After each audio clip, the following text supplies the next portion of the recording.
we've got a door we're going to replace today. First thing we're going to do is go ahead and take the brick molds off and the interior trim off.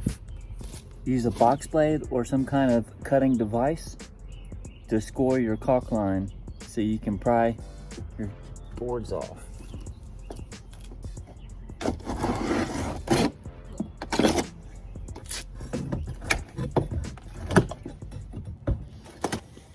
Use a more delicate cutting utensil, a box blade. I can't find the handle part, so just gonna use this. Score it. Use your putty knife to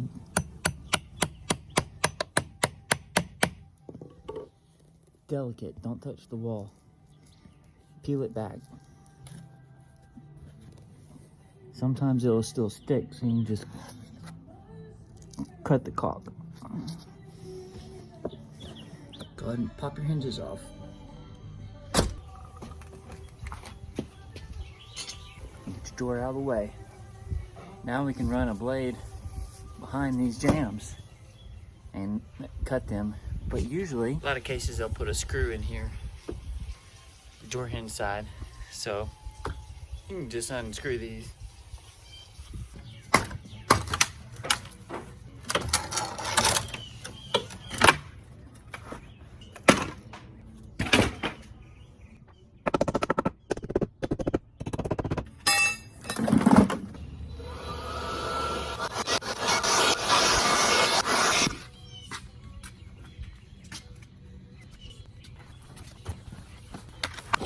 Found the other end of my blade. A couple things you need to keep in mind when you're gonna install this. These things come off. There's a bag on top of the door that comes off. This thing comes off. This stays on. And on the bottom it's got these little things. They need to come off too. And when the door is fully installed, you can take these little things and insert them into the holes in the window. First we want to dry fit it. That means we want to put it in, make sure that it fits in there, and then we'll take it out so that we can caulk and secure the threshold. Smear this on there. Gobs. Slide your door in. Lucky for us, we have some guides because the old door fit in good. So this one's gonna fit in right where the old one fit in. Sometimes it doesn't work like that. Sometimes you can spend an hour trying to fit this thing in, and sometimes you just takes 5 minutes and it's in there. So what we're gonna do,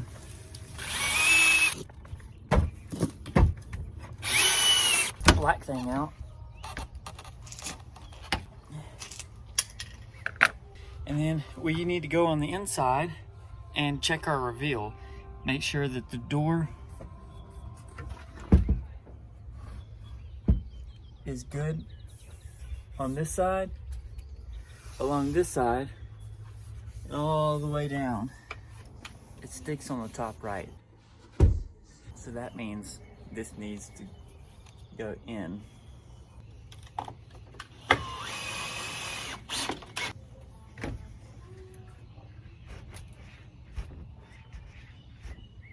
Usually if the door is sticking out further than the jamb, this side needs to come this way, or this side needs to go that way. Usually if the door is sticking out further than the jamb, this side needs to come this way, or this side needs to go that way. Sometimes when you pull it shut, oh, I locked myself out. In a lot of cases when you shut the door and you open it and there's a small spring, that means there's tension on the hinges. So you need to find out which one it is and relieve the tension. And then you can put your interior trim back on the door. And then after that, you can just paint it, caulk it, do all that jazz. And that's little bits of tips and tricks on how to replace your door.